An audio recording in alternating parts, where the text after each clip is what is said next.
Hi friends, তো আজকে Tiklu friend আসবে আমাদের ঘরে। তো কি কি রান্না বান্না করবো চলো তোমাদেরকে দেখাই। আর এখানটায় কি কি রান্না করছি চলো তোমাদেরকে দেখাই। এখানটায় আছে হলো আম ডাল,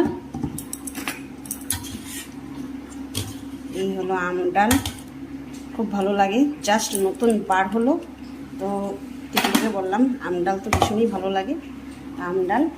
আর এখানটায় আছে হলো ইলিশ মাছ ভাপা,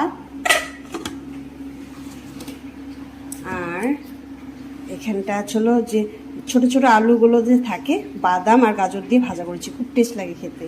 আর এখানটা ছিল টমেটোর চাটনি, মানে আছে ভাত, তারপরে আছে দই আর মিষ্টি। দই মিষ্টিটা বার করে রাখি। তো এখানে আমার রান্না হচ্ছে চিকেন। তো আজকে আসবে আমাদের ঘরে স্পেশাল গেস্ট, তো ওখানে চিকেন, লোকাল চিকেন হচ্ছে। ভালো, খুব ভালো রান্না হয়েছে। রাজকুমার সাথে আমাদের মোটামুটি 10-15 বছরের বন্ধুত্ব।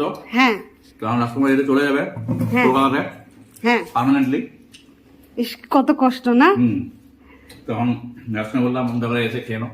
আহা।